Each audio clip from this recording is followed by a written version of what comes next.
hati tubuh kami. Ini adalah kehendak-Mu pagi hari ini untuk kami memuji dan memuliakan nama Tuhan.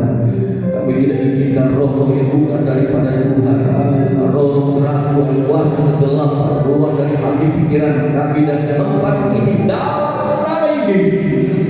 Kesempatan kerinduan menjadi bagian milik kami dan seluruh sidang jemaat Tuhan, sehingga kami boleh berada di tempat ini. Kuduskan kami sehingga hadirat Allah boleh ada di tengah kami dan memberkati kami, sehingga ibadah kami menjadi ibadah yang diberkati oleh Tuhan. Itu sebabnya menguduskan hamba-hamba-Mu yang melayani Engkau, pemain musik, pemimpin pujian, singer, membawa korban persembahan, penerima tamu, bahkan kami semua yang memuji Tuhan. Kami serahkan jalannya ibadah ini ke dalam pimpinan kuasa Tuhan. Sudah berdoa dan mulai dari dalam nama Tuhan Yesus Kristus. Haleluya.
Kami berdua menangis melihat pujian ini, merenungkan pujian ini, bahwa ini benar adanya.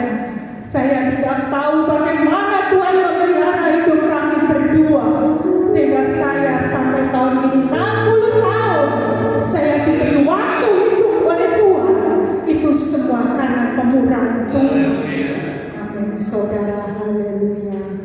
Kita sambung dengan pujian. Dialah segalanya, Dia bagiku.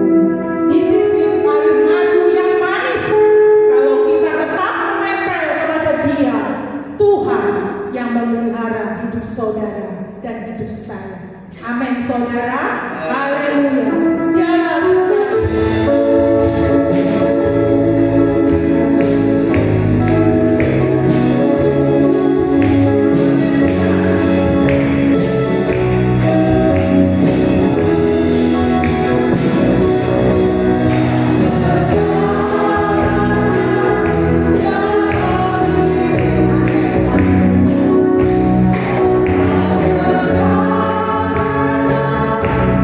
Shalom.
Haleluya, puji Tuhan. Allah sumber kekuatan kita, saudara. Puji nama Tuhan. Kemarin mereka latihan, hati saya ikut terharu. Kalau masih muda, masih remaja, sudah mengaminkan pujian ini bahwa Dialah sumber kekuatannya. Saya terharu, masih muda tetapi sudah mengikrarkan diri, sudah memutuskan, sudah bersepakat bahwa Tuhanlah sumber kekuatan mereka. Puji nama Tuhan, karena Dia mencintai saudara. Dia cinta kepada saudara, cinta kepada semua, mencintai orang-orang yang mencintai Dia, tidak akan ditinggalkan kita. Haleluya. Tuhan Yesus yang cinta saya, girakan senangkan hidupku. Haleluya.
Dia bikinku menjadi kaya. Ialah orientasi kita kaya bukan harta materi ya saudara, tetapi kita boleh kaya akan firman Tuhan yang di dalam hati ini.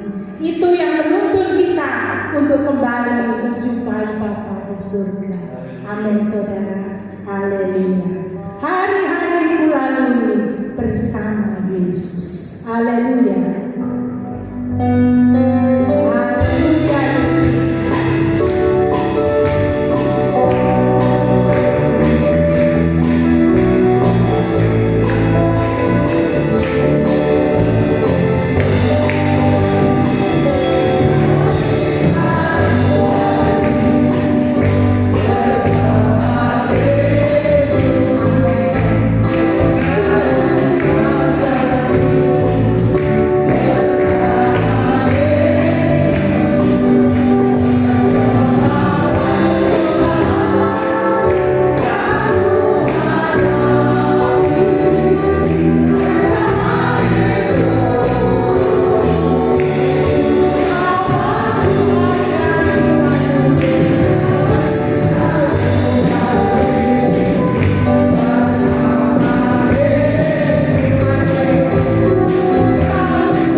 sudah masuki, kita lewati.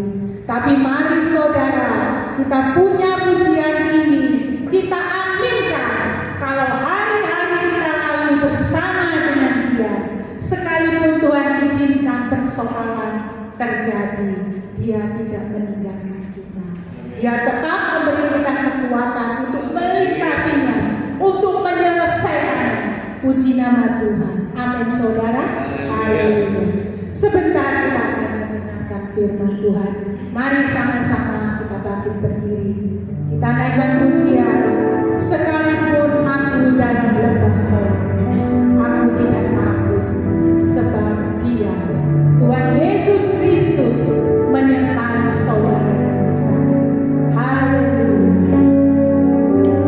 Haleluya Yesus.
kami pulang tidak sia-sia Tuhan, tetapi kami pulang membawa berkat dari firman-Mu Tuhan. Terima kasih Tuhan, terima kasih.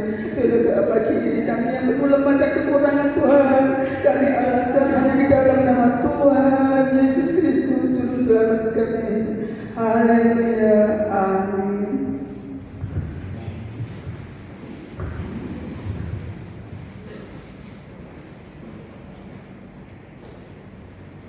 Puji Tuhan, selamat pagi. Salam sejahtera untuk kita semua. Kita percaya pagi hari ini kita ada oleh karena kemurahan Tuhan. Amin. Mari sama-sama kita langsung melihat di dalam 2 Tawarik 15 ayat yang ke-7. Berbicara tentang kuatkan hatimu. Di dalam 2 Tawarik 15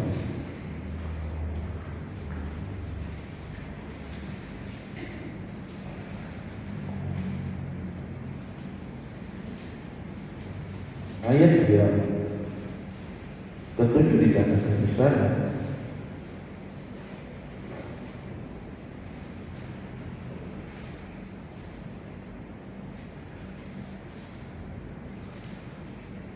kita baca ayat ini bersama-sama pada hitungan yang ketiga, saudara.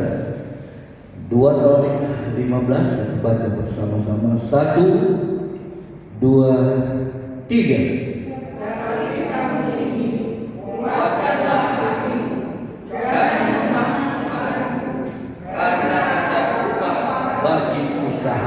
Puji Tuhan. Terima kasih. Silakan duduk.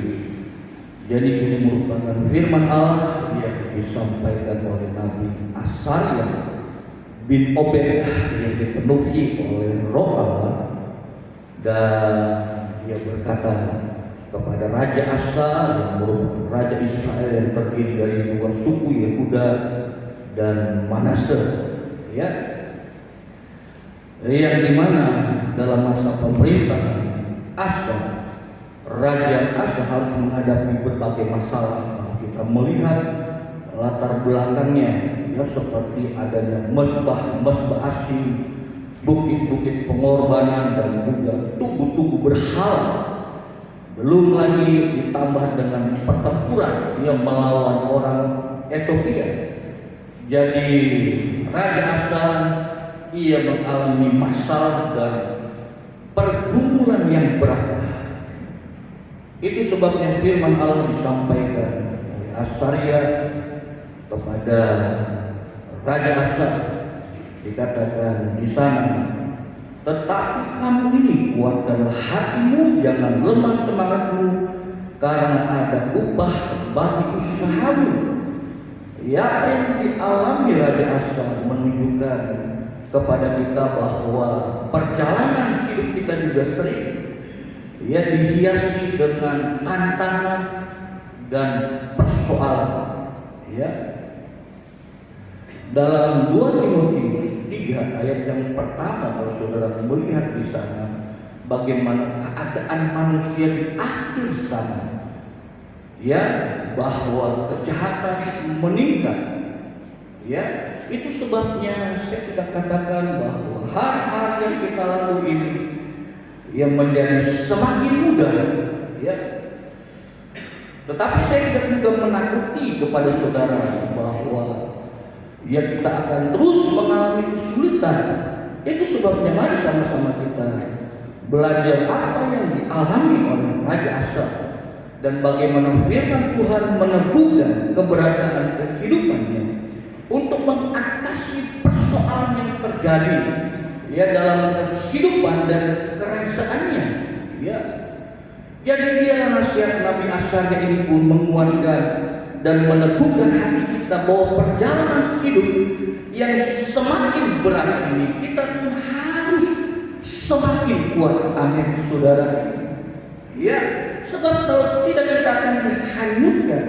Itu sebabnya dikatakan di sana, ya, firman Allah menegaskan, ya, tetapi kamu ini kuatkanlah hatimu, jangan lemah semangatmu. Ya, jadi kuatkan hatimu itu berarti jangan lemah hati. Ya. Apa maksudnya lemah hati? Itu sama dengan takut dan gentar. Kalau saudara perhatikan dalam Ulangan 20 ayat yang ke-18 ketika mereka memasuki peperangan, ya orang yang takut gentar, ya mereka disuruh kembali. Ya jadi lemah hati, yaitu hati yang rapuh. Ya kalau saudara melihat di dalam Amsal 24 ayat yang ke-10 di sana dikatakan,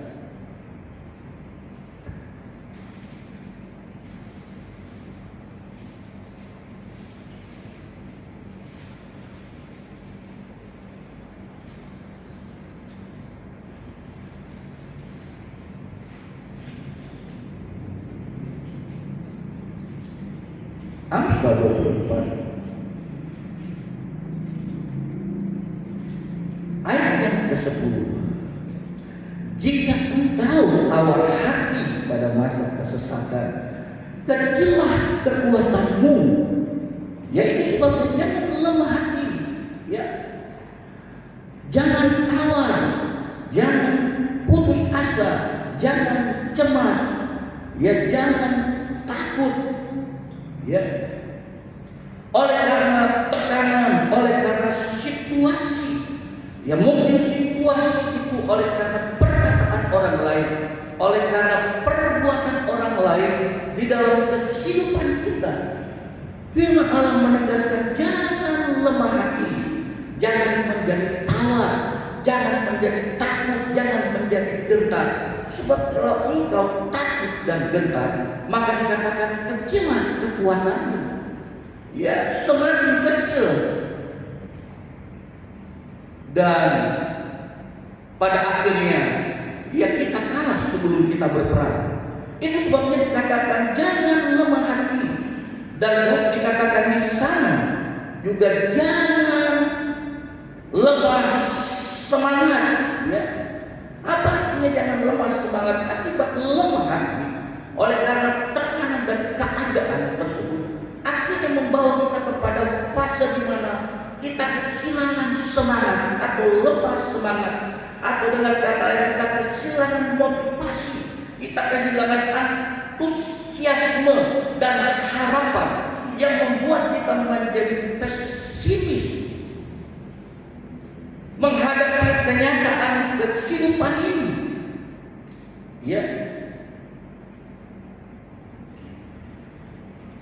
itulah yang Allah tidak inginkan terjadi di dalam kehidupan kita sebagai anak-anak Tuhan. Dia tahu bahwa keadaan yang kita hadapi, ya di depan kita ada begitu mungkin banyak rintangan dan tantangan seperti kata pemimpin pujian tadi. Ya tetapi firman Allah menegaskan kepada kita untuk kita jangan lemah hati, untuk kita jangan lemah semangat.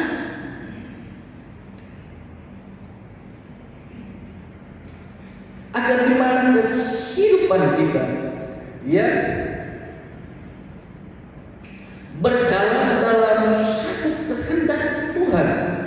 Kalau saudara perhatikan ya bagaimana orang yang pada akhirnya ya kehilangan semangat, kehilangan motivasi, antusiasme dan harapan, ia menjadi orang yang pesimis. Saudara baca di dalam Roma 11 ya ayat yang kedua. Mari kita melihat bagaimana Rasul Paulus ketika mengirimkan surat kepada jemaat yang ada di Roma, dia menyinggung sedikit seorang nabi yang luar biasa. Dikatakan di sana, Allah tidak menolak umatnya yang dipilihnya, atau kamu tidak tahu, dikatakan di sana apa yang dikatakan kitab suci tentang Elia. Ya, waktu ia mengadukan Israel kepada Allah. Jadi Alkitab itu gamblang menceritakan segala sesuatu, saudara. Ya, seorang nabi sekaliber Elia pun dia bukan Superman yang tanpa kelemahan. Ya, dan ia diterangkan oleh Rasul Paulus. Tidak tahukah engkau tentang Elia apa sebenarnya yang ia lakukan dan perbuat? Kalau saudara baca di dalam 1 Raja-Raja 19 ayat yang ke-10, maka kita akan mengerti ketika dia harus berhadapan dengan para Baal dan dia seorang diri harus berperang bukan secara fisik tetapi secara rohani. Dan dia mengadakan satu tanda mujizat yang mana Allah yang hidup dan yang benar di tengah-tengah mereka. Pada saat itu para nabi Baal memanggil Allah mereka untuk menurunkan hujan, tetapi tidak ada sesuatu yang terjadi. Dan kemudian berganti giliran kepada Elia dan dia melakukan sesuatu hal yang luar biasa. Tiba-tiba hujan turun. Dan kita melihat bagaimana kekalahan para nabi Baal tersebut. Dan tiba-tiba Jezebel, istri seorang raja, berikhtiar untuk membunuh dia, lari. Ia bersembunyi di satu tempat. Dikatakan di sana, dan dia berkata sama Tuhan, Tuhan, aku tidak lebih baik daripada hamba-hambamu yang lain. Lebih baik dia mati. Tuhan tidak berkomentar apa-apa. Tuhan memberi dia persediaan makan. Dan Tuhan bertanya sampai 2 kali dan 2 kali pernyataan yang dikeluarkan oleh Elia. Apa kerjamu di sini? Dan apa jawab Elia? Saya bersusah payah mengalahkan para nabi, dikatakan di sana. Dan sekarang tinggal hambamu ini sendiri. Itu merupakan satu perasaan yang dalam dari kekecewaan yang dialami oleh Elia di hadapan Tuhan. Dan Tuhan datang untuk yang kedua kali dan dia mengatakan hal yang sama. Disitulah pada akhirnya Tuhan berkata kepada Elia, engkau tidak sendiri, masih menyisakan lagi Bani Israel sebanyak sekian yang masih hidup, yang tidak mencemarkan dirinya di hadapan Tuhan. Berarti Elia dalam kekecewaannya,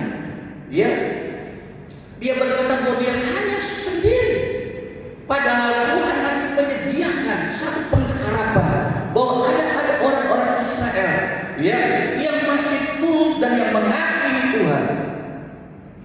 Dan pada akhirnya Tuhan berkata kepada Elia, kalau begitu kamu turun dan urapi seseorang yang akan menggantikanmu, yang bernama Elisa.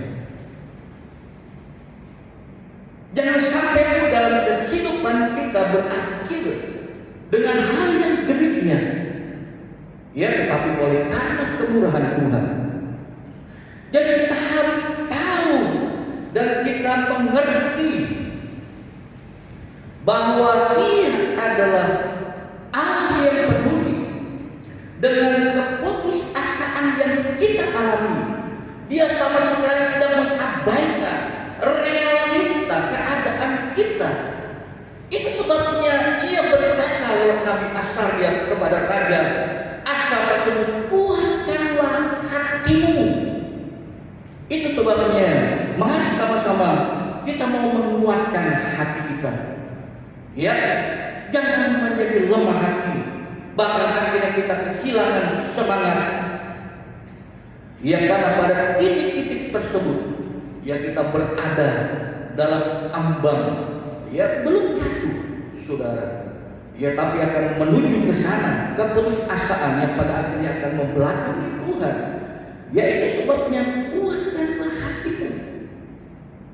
Yesus pun sering berkata demikian. Kalau saudara baca di dalam Yohanes 16, Yohanes 16 ayat yang ke-33.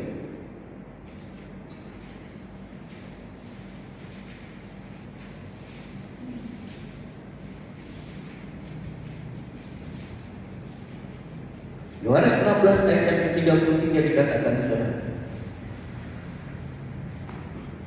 Yohanes 16:33 dikatakan, semuanya itu kukatakan kepadamu supaya kamu berdamai sejahtera dalam aku. Dalam dunia kamu menderita penganiayaan, tetapi kuatkanlah hatimu. Amin. Ya, aku telah mengalahkan dunia. Itu sebabnya pagi hari ini kita mau menguatkan hati kita. Jangan membiarkan kelemahan bergelut di dalam hati kita, yang oleh karena keadaan, oleh karena situasi, yang mungkin oleh perkataan orang lain, yang mungkin oleh kelakuan orang lain, yang membuat kita menjadi lemah. Bahkan pada akhirnya kita lemah semangat, kehilangan motivasi dan antusiasme dan pengharapan kita di dalam Tuhan, yang menjadikan kita menjadi pesimis dalam hidup ini, yang akhirnya berkata sama seperti ini, Tuhan sudah cukup, ambil saja nyawaku. Ya, tetapi Tuhan bilang, kuatkanlah hatimu, karena aku telah mengalahkan dunia. Karena bila kita tawar hati, maka kecillah kekuatan kita. Itu sebabnya ketika Tuhan berkata kepada kita, kuatkanlah hatimu, ya, itu menunjukkan bahwa Tuhan mau kita mengerti dan kita sadar bahwa Tuhan itu ada berserta dengan kita. Amin. Ketika Tuhan berkata, kuatkanlah hatimu, maka kita harus menyadari bahwa Allah tersebut, ya, mengerti keadaan dan situasi kita. Itu sebabnya kita pun mau tahu dan mengerti bahwa Tuhan tersebut ada bersama dengan kita.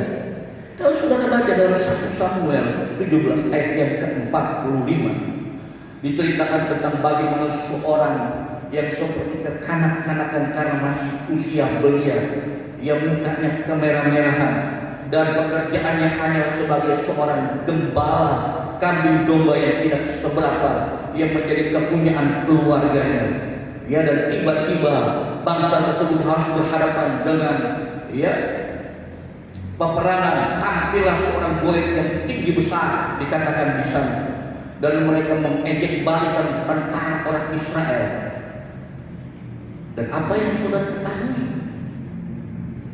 Daud tampil di hadapan Goliat, bak semut melawan gajah. Secara logika, kasat mata tidak sebanding, ya. Tetapi satu hal yang harus kita mengerti, apa yang Daud ketahui ialah bahwa ia sadar bahwa ada Allah yang menyertai dia. Amin. Itulah sebabnya ketika dia berhadapan dengan Goliat, kamu mendatangi aku dengan lembing dan serta persenjataan, tetapi aku mendatangi kamu dengan nama Allah semua sekalian alam yang menciptakan semesta ini, barisan tentara orang Israel. Bukan senjata yang menjadi momentum kemenangan Daud, tetapi kuasa Tuhanlah, sehingga dia dapat mengalahkan siapa? Goliat, yang sekarang notabene di atas kertas sesuatu hal yang tidak mungkin Daud lakukan, tetapi dia menyadari bahwa ada Allah bersama dengan kehidupannya dalam setiap langkahnya, seperti kata pujian tadi, ya, tiap langkahku ada bersama dengan Tuhan. Kita sadari bahwa ada Tuhan di tengah-tengah kehidupan kita. Ya, itu sebabnya bersama dengan Allah dikatakan kita akan melakukan perkara-perkara yang besar, yang ajaib, yang tidak terkatakan, yang tidak terpikirkan. Ya, bukan oleh karena kita, tetapi oleh karena penyertaan Tuhan yang ada dan melingkupi kehidupan kita di sepanjang jalan kita. Kita tidak tahu apa yang akan terjadi di depan. Alkitab sudah menggaris bahwa hari semakin jahat, ya, hari-hari depan semakin kelam. Ya, kita tidak akan dapat berpegang kepada segala sesuatu yang kita miliki. Kita hanya dapat berpegang kepada Yesus yang memberikan kepastian di dalam kehidupan kita. Dia tidak mempersalahkan. Dia tahu situasi yang kita alami. Itu sebabnya dia hanya berkata, kuatkanlah hatimu. Dia menghendaki bahwa kita menyadari bahwa ada Allah yang bersama dengan kita. Dan hal yang kedua, ya, ketika dia berkata kuatkanlah hatimu, yang artinya juga bahwa dia menghendaki kita bergantung penuh kepadanya. Dalam Zakaria kita baca sebentar. Zakaria pasal yang keempat, ayat yang ke-6.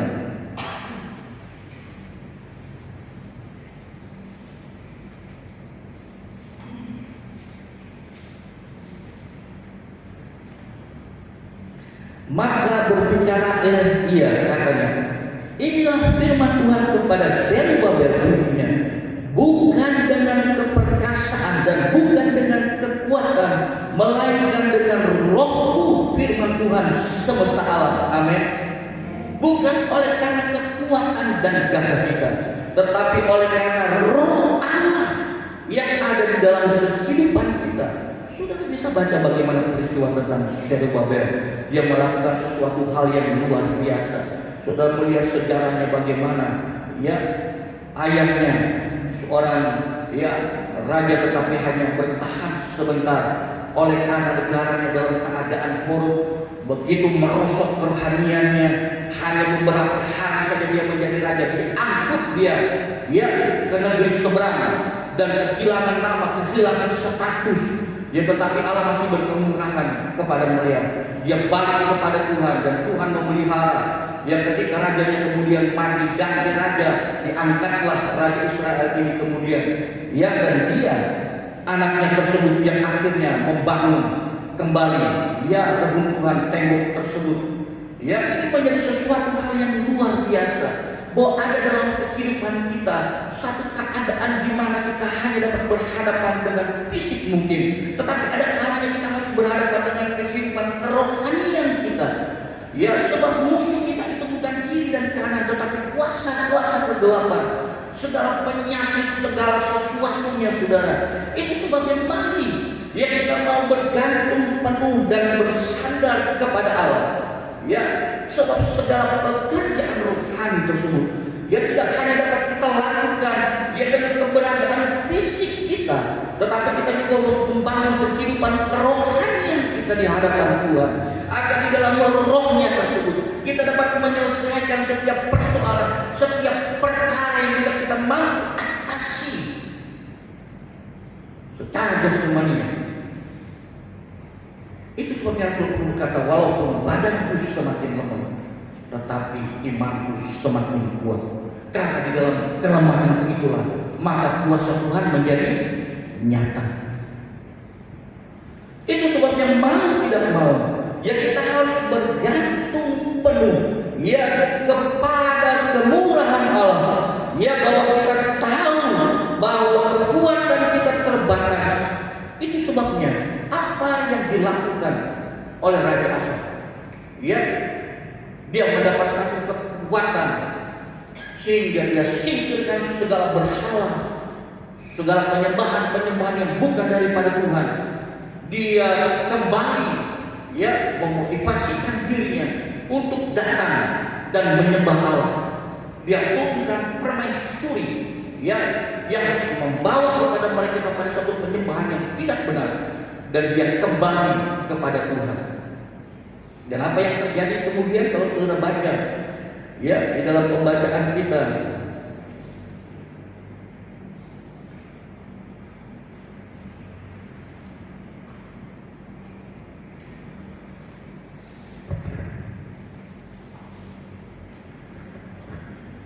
dalam 2 Barik 15,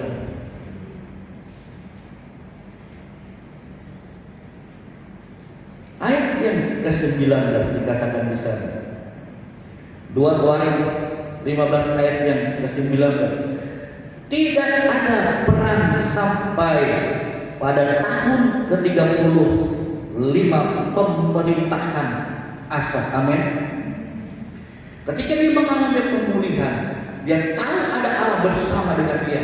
Dia bergantung penuh kepada Allah.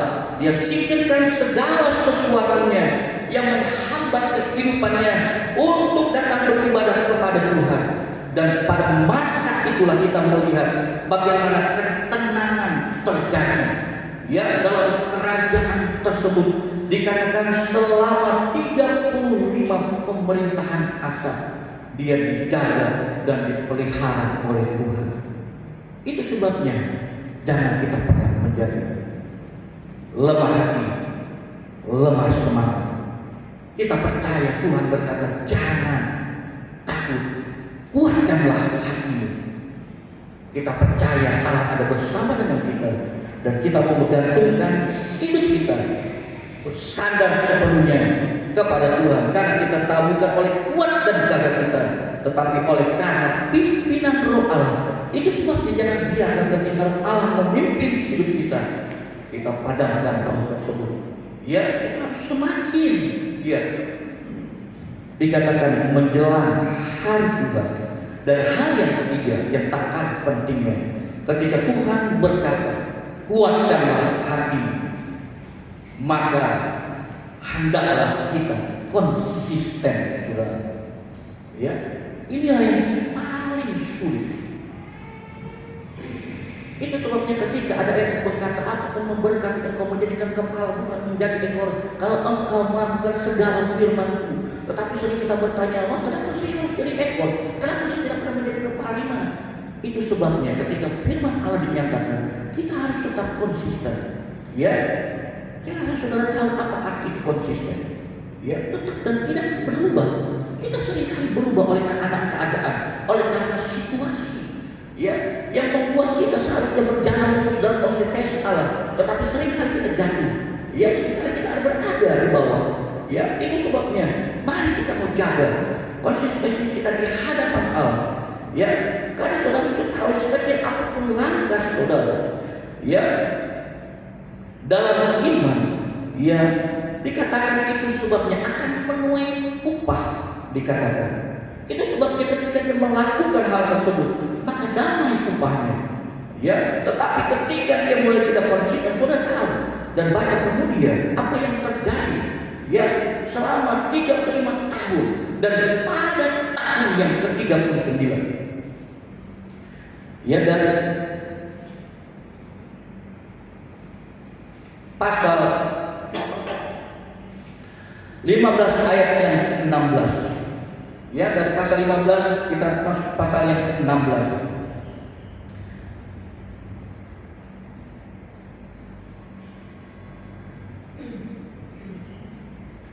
Ayat yang ke-12 kita baca. Pada tahun yang ke-39 pemerintahan Asa, ia menderita sakit pada kakinya dan kemudian menjadi semakin parah.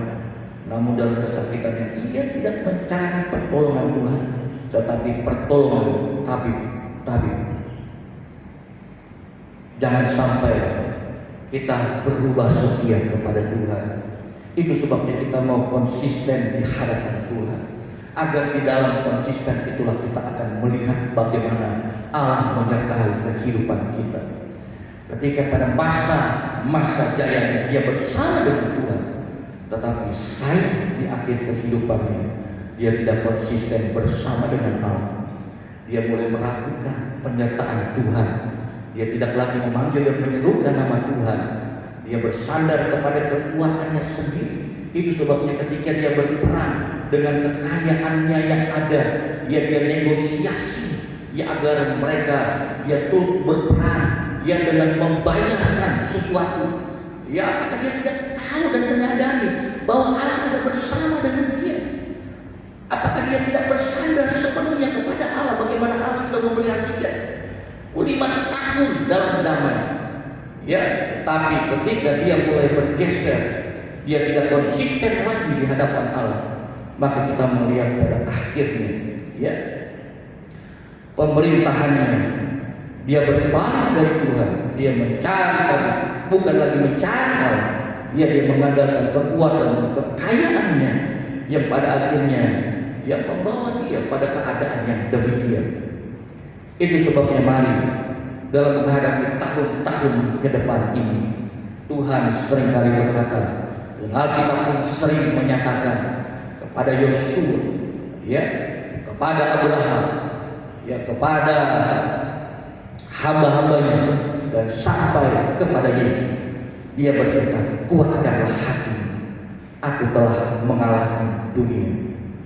Berarti dalam dunia ini kita dapat menang kalau kita bersama dengan Allah.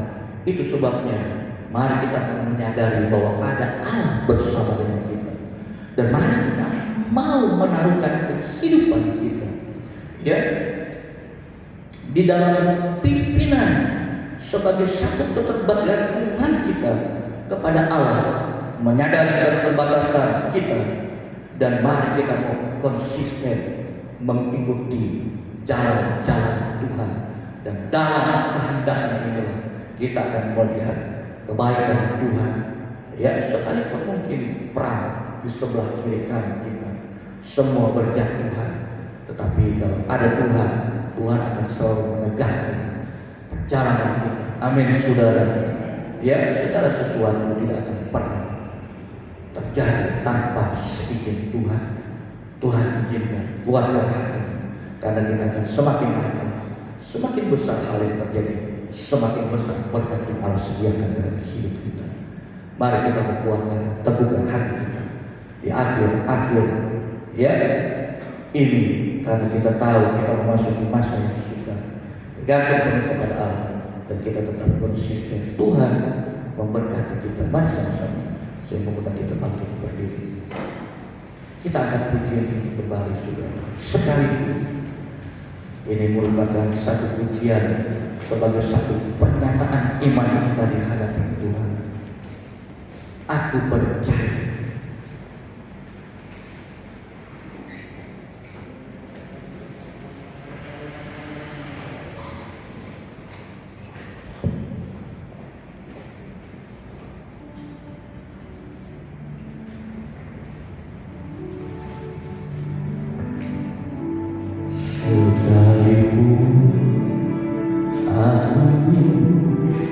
Dalam lembah gelap hutan takut sebabkan. Mari kita berdiri semua, kita mudahkan sama Tuhan.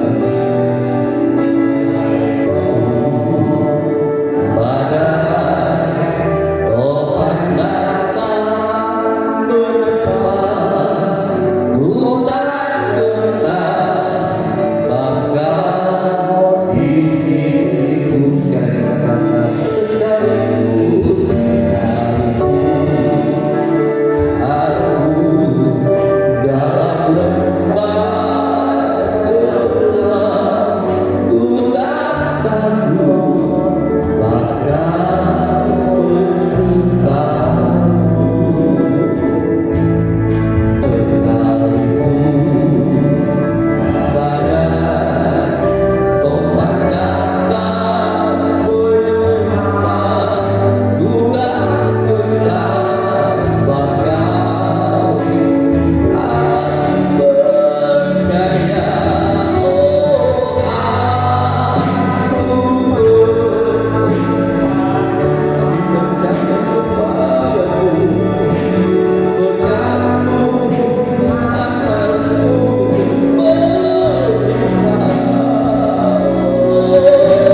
Engkau ada bersama dengan kami.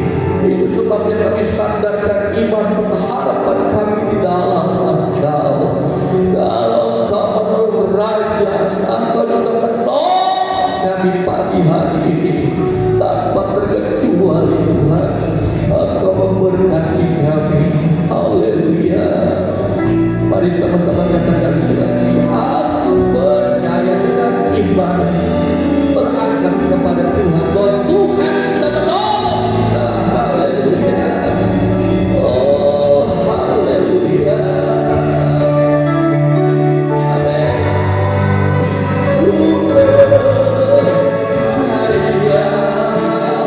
oh, berkat-Mu atasku, berkat-Mu melimpah atas kami Tuhan, kebajikan kemudian melewati kami, berarti kami Tuhan. Haleluya. Ku puji, ku sembah, aku percaya, oh aku percaya.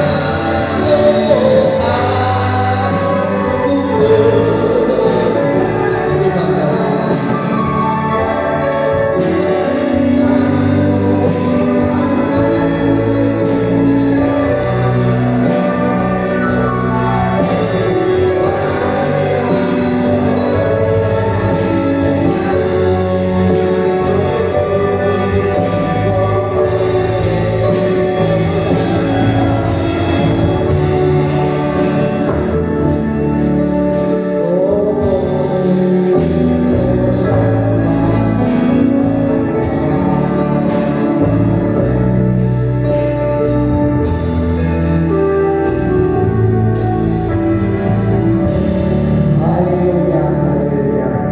Haleluya, haleluya. Haleluya, haleluya.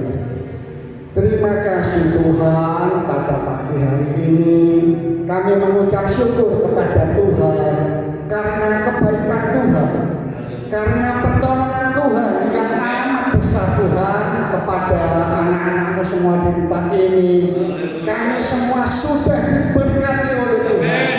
Kami dilindungi, kami dijauhkan dari segala pencobaan dan mara bahaya Tuhan. Terima kasih penyertaan Tuhan.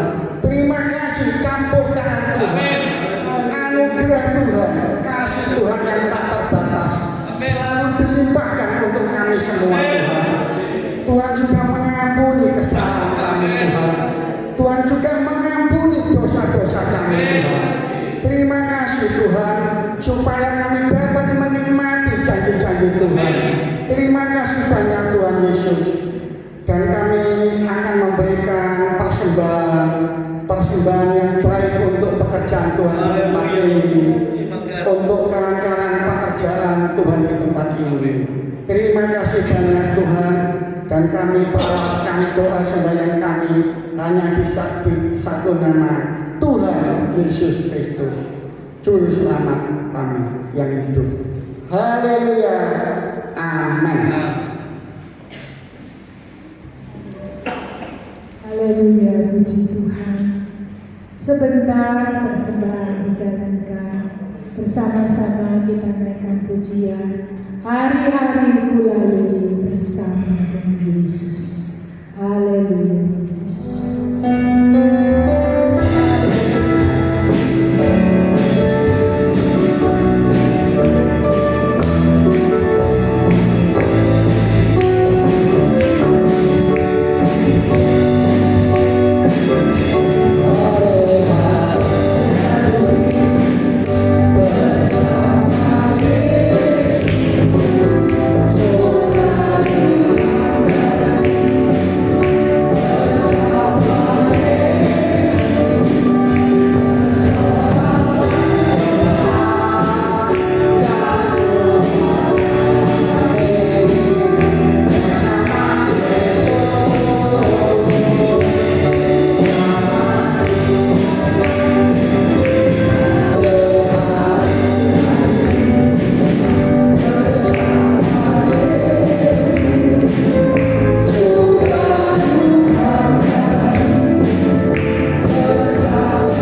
agar di lain kesempatan kami bisa bersama-sama berkumpul di tempat ini. Lebih daripada itu, Engkau lindungi kami semua jemaat Tuhan yang percaya dan bersandar kepada Tuhan. Engkau memberkati anak-anakmu dalam pendidikan di sekolah Tuhan Yesus, baik sekolah dasar, SMP, SMA maupun yang kuliah Tuhan. Dalam aktivitasnya Engkau Allah yang menyertai, memberikan hikmat bijaksana kepandaian, sehingga mereka boleh memperoleh segala sesuatu yang menjadi harapan dan masa depan mereka. Dan Engkau memberkati pekerjaan anak-anakmu Tuhan, apapun yang mereka lakukan di hadapan Tuhan, setiap tangan yang mengerjakannya Tuhan buat berhasil, baik sebagai pegawai negeri, wira swasta, mutani sekalipun, Tuhan menolong, melimpahkan berkat-Mu atas kehidupan jemaat-Mu. Engkau selalu menyertai dimanapun mereka pergi dan berada dalam perjalanan Tuhan, baik kaki, kendaraan, bahkan pesawat. Engkau Allah Immanuel yang selalu menyertai dan mengembalikan selalu tengah-tengah keluarga dalam keadaan sukacita, damai sejahtera yang daripada Tuhan. Itu sebabnya pagari tiap-tiap rumah tangga anak-anakmu dengan malaikat berpasukan dalam usaha pekerjaan mereka, Tuhan berkati, dijauhkan dari hal-hal yang tidak diinginkan, segala penyakit, kuasa kegelapan, manusia jahat, bahkan maut sekalipun kami tolak semua dalam nama Yesus. Tapi biar anugerah Allah selalu melalui kehidupan kami semua anak-anakmu. Apa yang tidak kami pikirkan, apa yang tidak sempat kami katakan, Engkau menyediakannya bagi kehidupan kami. Kami bersyukur dan kami terima kasih buat kebaikan Tuhan. Anak-anakmu yang berkorban persembahan, mereka yang mengembalikan milik Tuhan, mereka yang berkorban tantangan, Tuhan memilih dan Tuhan memberkati lebih daripada waktu yang sudah, dalam nama Yesus. Terpujilah nama-Mu Tuhan kekal buat selama-lamanya. Dan kekasih-kekasih Tuhan dan anugerah, berkat, kemurahan dari Allah Bapa, persekutuan di dalam Allah Anak yang membawa damai, sukacita, sejahtera, bahkan proteksi penjagaan dari Allah Roh Kudus yang memimpin kehidupan kita dengan segala kebenaran, berkat ilahi, berkat jasmani melimpah dalam kehidupan kita semua. Hamba sudah berdoa dan memberkati di dalam